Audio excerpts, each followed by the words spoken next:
You might want to ask yourself why the entire culture is utterly saturated with mass media entertainment from all sides, while the educational system in America continues its stupefying downward slide since the U.S. government decided to take over and subsidize the public school system. What your government pays for, it gets. When we understand that, then we look at government-financed institutions of education and see the kind of students and the kind of education that's being turned out by these government-financed schools. Logic will tell you that if what is being turned out in those schools was not in accord with what the state and the federal government wanted, then it would change it.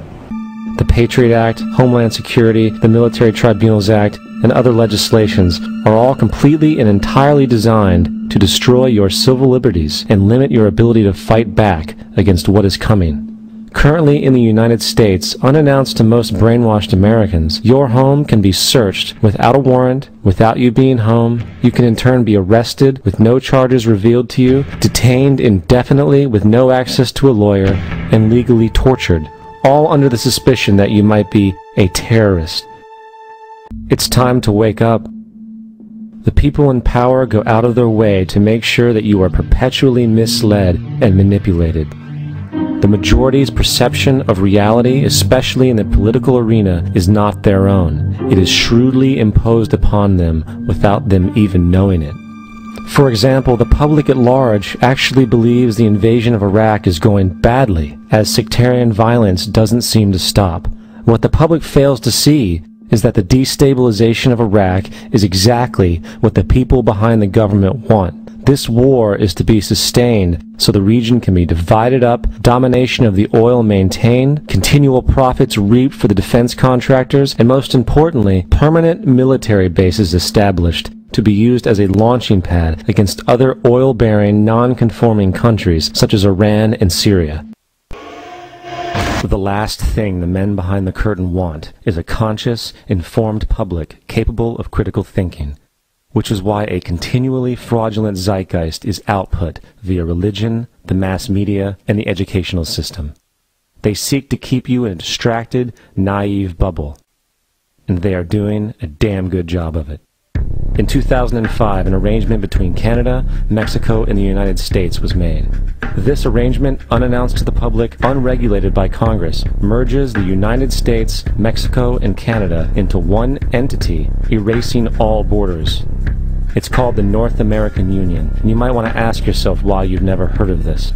In fact, there is only one mainstream reporter who has actually heard of and has had the courage to cover this issue. The Bush administration's open borders policy and its decision to ignore the enforcement of this country's immigration laws is part of a broader agenda. President Bush signed a formal agreement that will end the United States as we know it, and he took the step without approval from either the U.S. Congress or the people of the United States. It's a deal that few have even heard of. It's being done again by very few people at the very top on behalf of the investment class, but the working class of people, political officials across our country, from communities, from cities and so forth, they don't know anything about this. This isn't some trade agreement. It is a total removal of sovereignty from these countries, which will also result in a completely new currency called the Amero. The American Constitution will eventually be obsolete. You would think that a situation like this would be on the cover of every major newspaper. That is until you realize that the people who are behind this movement are the same people behind the mainstream media, and you are not told what you're not supposed to know. The North American Union is the same concept as the European Union, the African Union, and the soon-to-be Asian Union, and the same people are behind all of them. And, when the time is right, the North American Union, the European Union, the African Union, and the Asian Union will be merged together, forming the final stages of a plan these men have been working on for over 60 years. A one-world government. And if we have learned anything from history, it is that power corrupts, and absolute power corrupts absolutely. This is Aaron Russo, a filmmaker and former politician. To his left is Nicholas Rockefeller of the infamous Rockefeller banking and business dynasty. After maintaining a close friendship with Nicholas Rockefeller, Aaron eventually ended the relationship, appalled by what he had learned about the Rockefellers and their ambitions.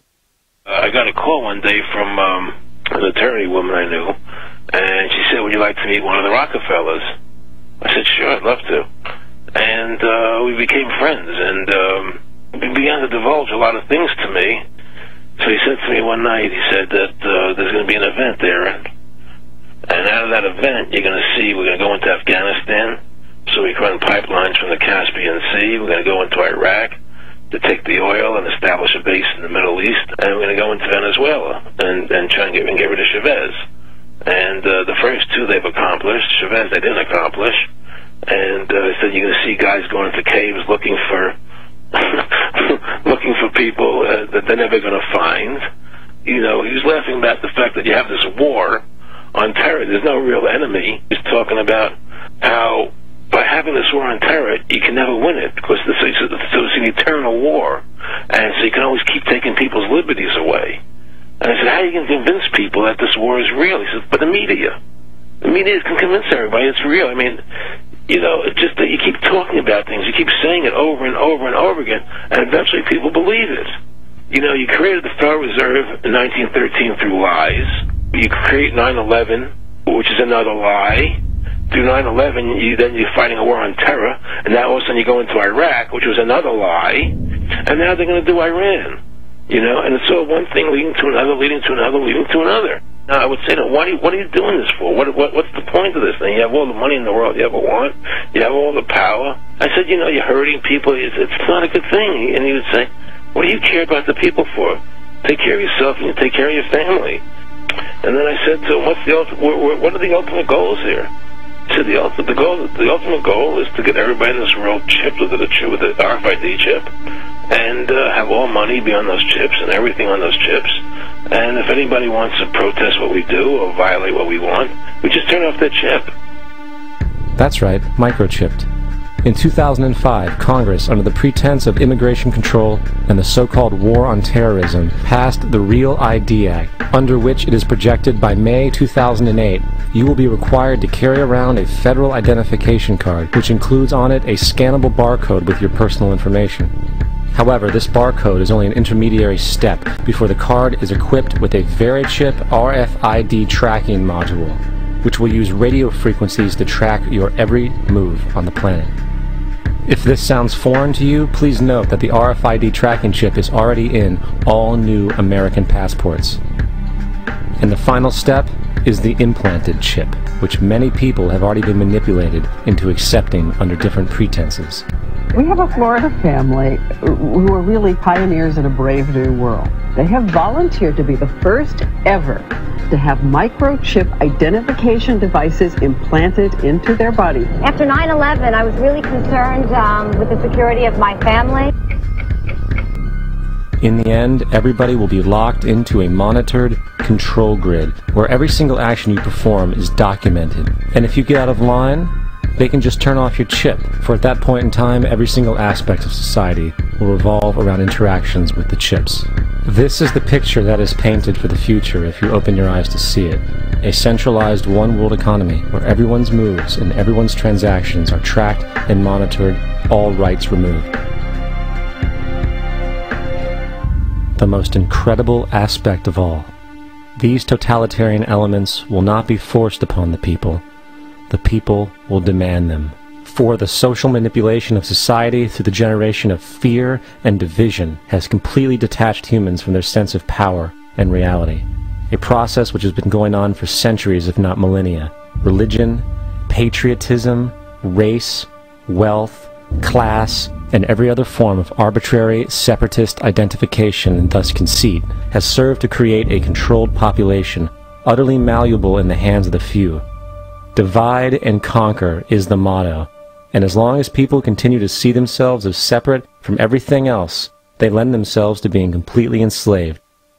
The men behind the curtain know this, and they also know that if people ever realize the truth of their relationship to nature and the truth of their personal power, the entire manufactured zeitgeist they prey upon will collapse like a house of cards.